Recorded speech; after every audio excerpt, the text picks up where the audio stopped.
وقالوا يا أيها الذي نزل عليه الذكر إنك لمجنون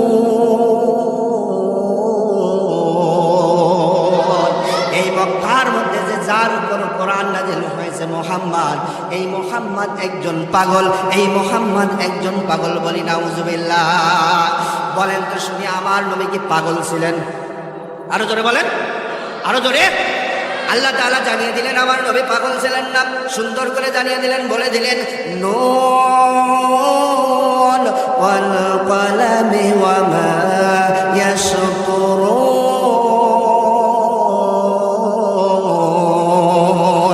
মা আনতা বিনি'মাতি রাব্বিকা বিমাজনুন।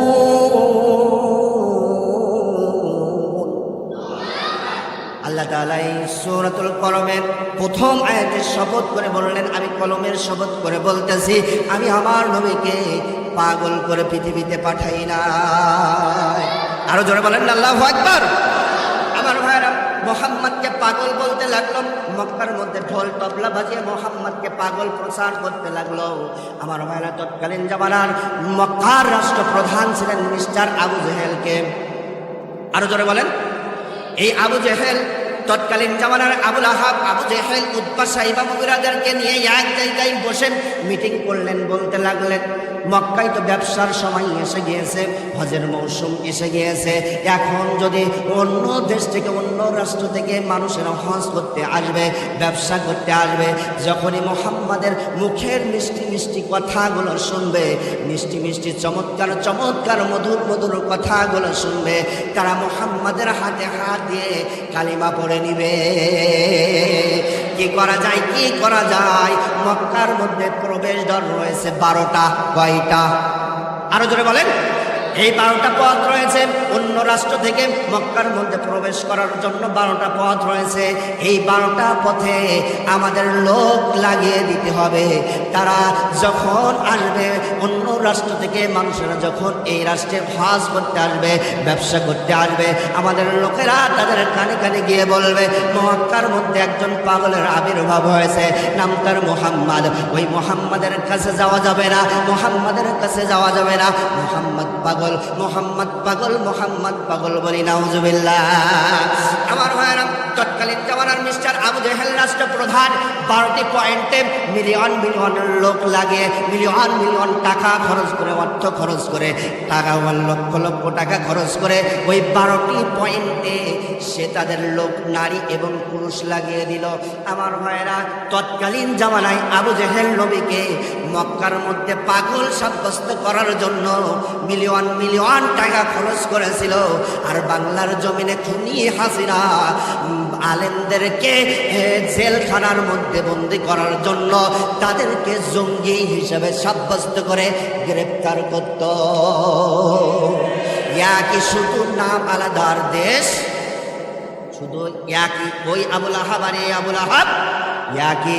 আমার ভাইয়েরা তৎকালীন জামানার মিস্টার আবুল আহাব 12টি পয়েন্টে লোক লাগিয়ে দিল।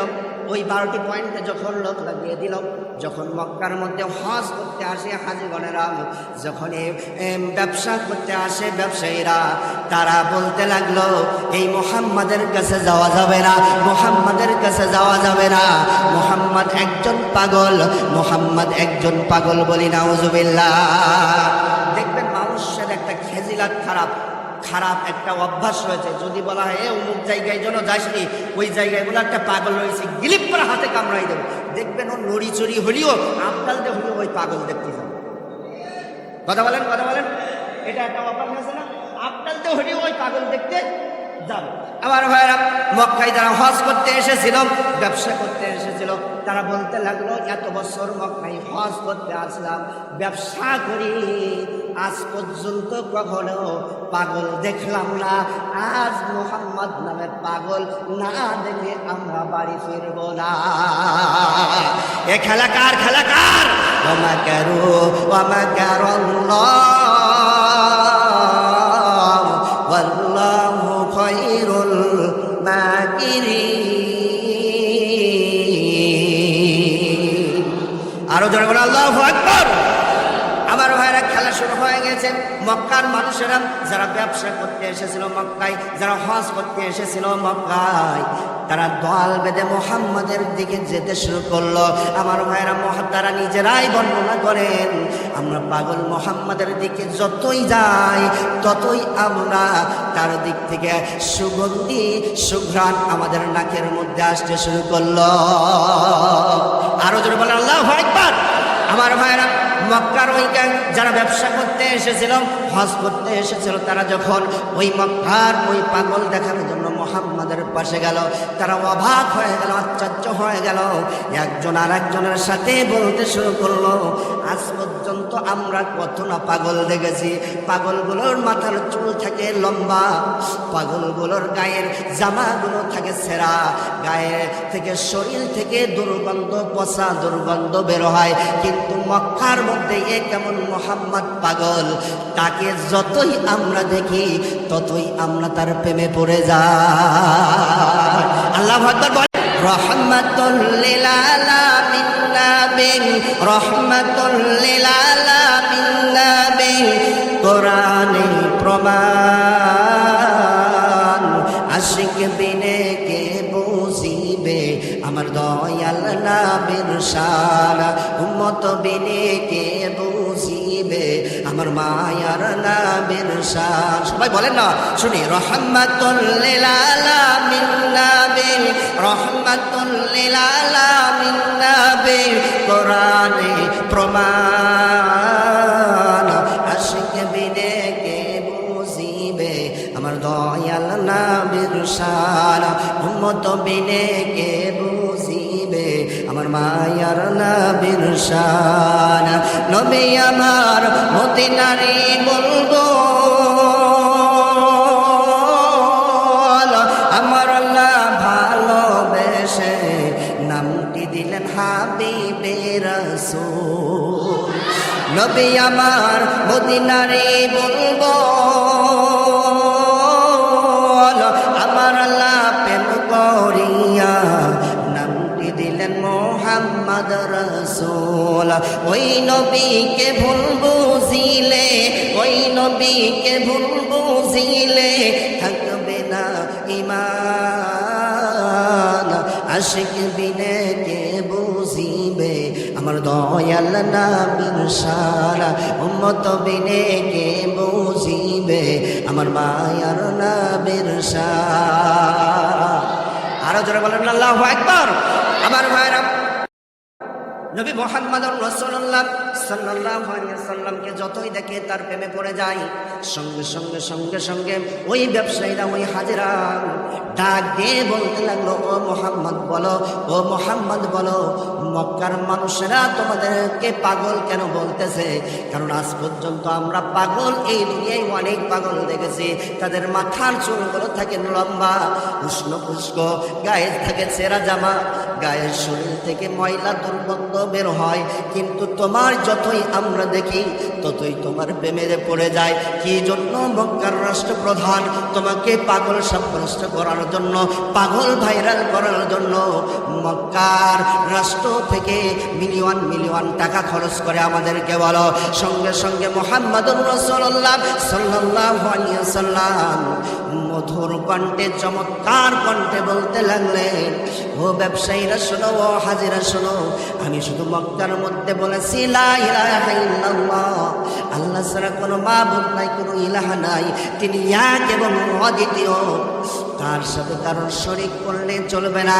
এই কথা যখনই বলেছি তখনই মক্কার রাষ্ট্রপ্রধান আবু জেহেল সহ তার ছেলেরা আমাকে পাগল সাব্যস্ত করেছে।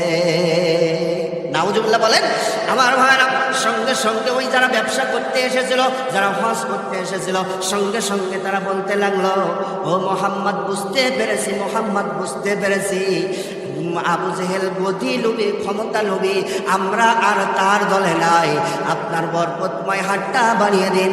বরকতময় নবী যে হাতটা বাড়িয়ে দিলেন, সঙ্গে সঙ্গে তারা কালিমা পড়ালেন, লা ইলাহা ইল্লাল্লাহ। আর রাষ্ট্রপ্রধান আবু জেহেল, আবু লাহাব, উতবা, শাইবার, মুগীরার কাছে যখন এই সংবাদটা গেল, তাদের মাথায় হাত উঠে গেছে।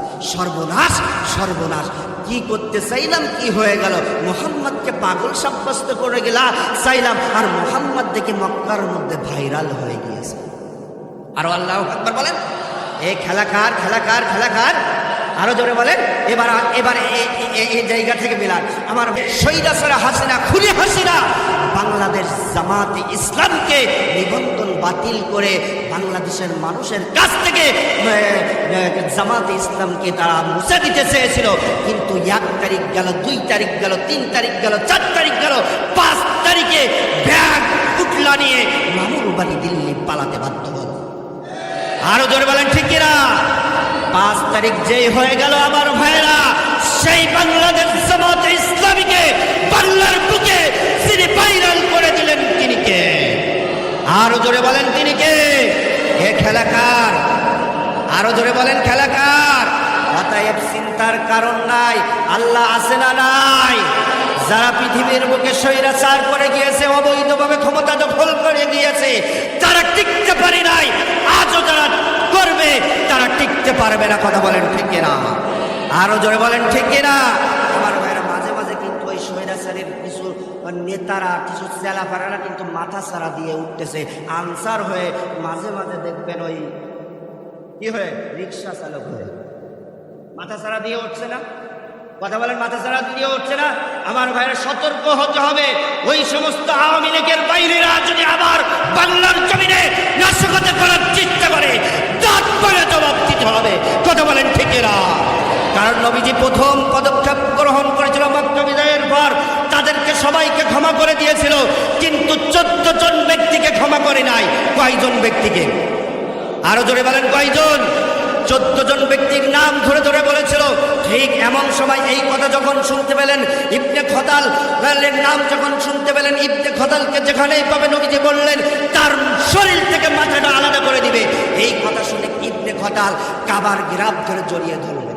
কারণ কাবার গিরাব যদি কেউ জড়িয়ে ধরে, ওই সময় কাউকে হত্যা করার অনুমতি ছিল না।